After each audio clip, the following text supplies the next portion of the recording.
अज़ीम व सदक़ रसूलुहुन नबियुल करीम व नहनु अला ज़ालिका लमिनश शाहिदीन व शाकिरीन वल्हम्दुलिल्लाहि रब्बिल आलमीन। आइए हज़रात, मौक़े मुनासिबत के हिसाब से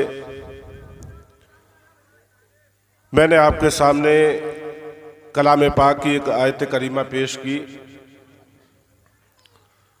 इस पर कुछ रोशनी डालने से कबल तमाम ही हाज़रीन एक बार गुंबद खजरा की तरफ लो लगाकर आकाए नामदार मदनी ताजदार दोनों आलम के मालिक व मुख्तार हम गरीबों के गमगुसार सैयदी अबरार व अखियार लंबे लंबे हाथों से भीख देने वाले दाता, हम सबके आका, हम सबके मावा, हम सबके मलजा, गुंबद खजरा में आराम फरमाने वाले आका अहमद मुजतबा मुहम्मद मुस्तफ़ा सल्लल्लाहु ताला अलैहि वसल्लम की गोहरे बार में एक बार झूम झूम कर दुरूद पाक का नजराना यकीदत पेश करें। पढ़िए बुलंद आवाज़ से, अल्लाहु रब्बु मुहम्मदिन सल्लल्लाहु अलैहि वसल्लम नहनु इबादु मुहम्मदिन सल्लल्लाहु अलैहि वसल्लम सल्लल्लाहु ताला अल्लाहु रब्बु मुहम्मदिन सल्लल्लाहु अलैहि वसल्लम नहनु इबादु मुहम्मदिन सल्लल्लाहु अलैहि वसल्लम सल्लल्लाहु ताला अलैहि वसल्लम सलातन व सलामन अलैका या रसूल अल्लाह सल्लल्लाहु ताला अलैहि वसल्लम। मुअज़्ज़ज़ सामीन इकराम, आप तमामी हज़रात को मालूम है कि आज ये जो महफिल मिलाद का प्रोग्राम सजाया गया है,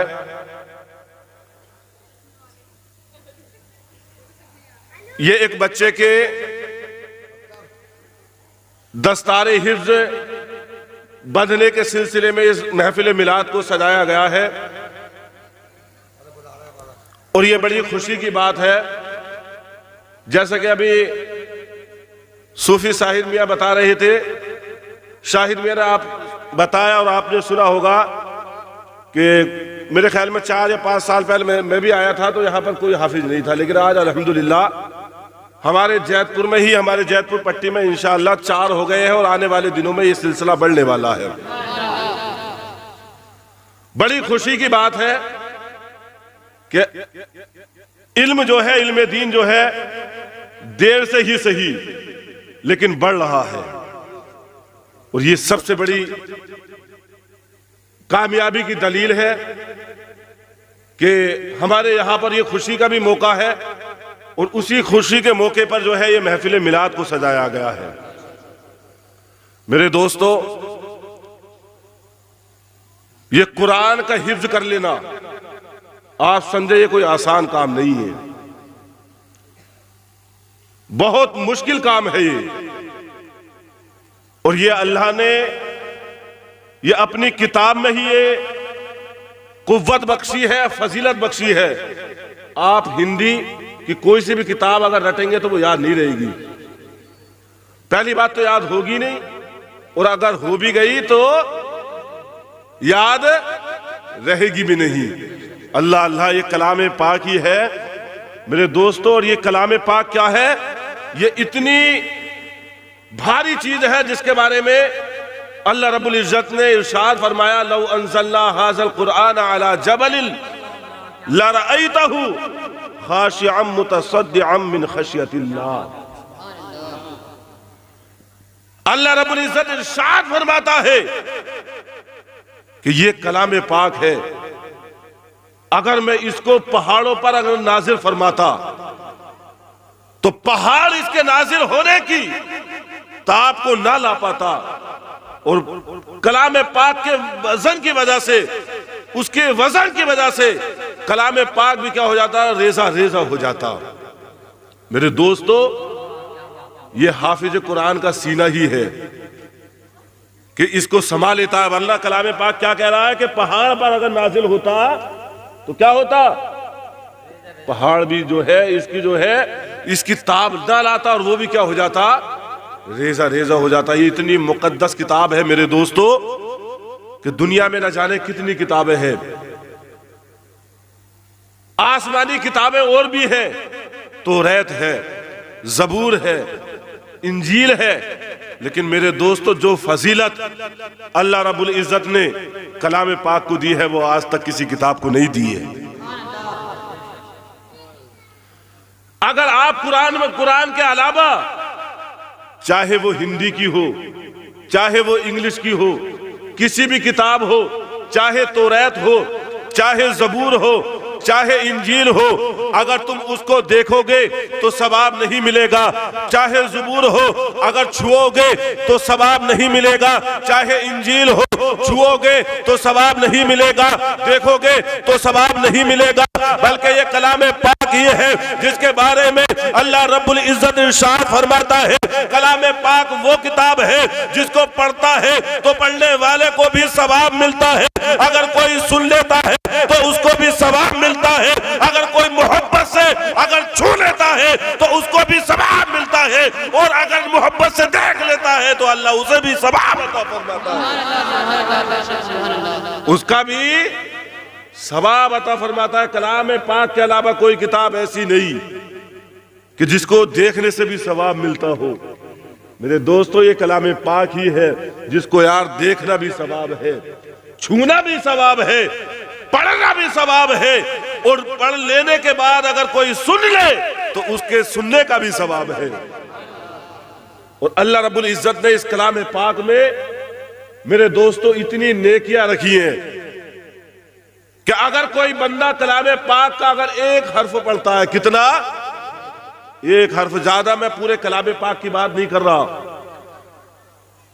10 पारों की बात नहीं कर रहा, एक पारे की बात नहीं कर रहा, एक रुकू की बात नहीं कर रहा, एक आयत की बात नहीं कर रहा। अल्लाह रब्बुल इज़्ज़त इरशाद फरमाता है, अगर कोई बंदा अगर कलाम पाक का अगर एक हर्फ भी पढ़ लेता है तो अल्लाह ताला उसके 10 गुनाहों को मुआफ़ फरमा देता है।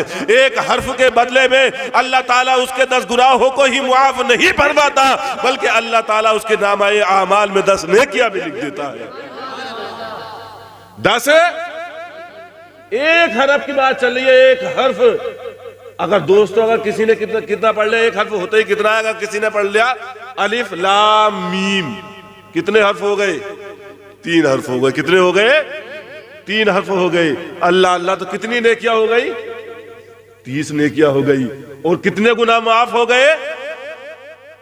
अरे 30 ही हो गए, नहीं 30 गुनाह भी माफ हो गए। और 30 कितना यार, अब सस्ता सौदा। लेकिन आज कदर नहीं है। कदर किसकी है? पैसे की है।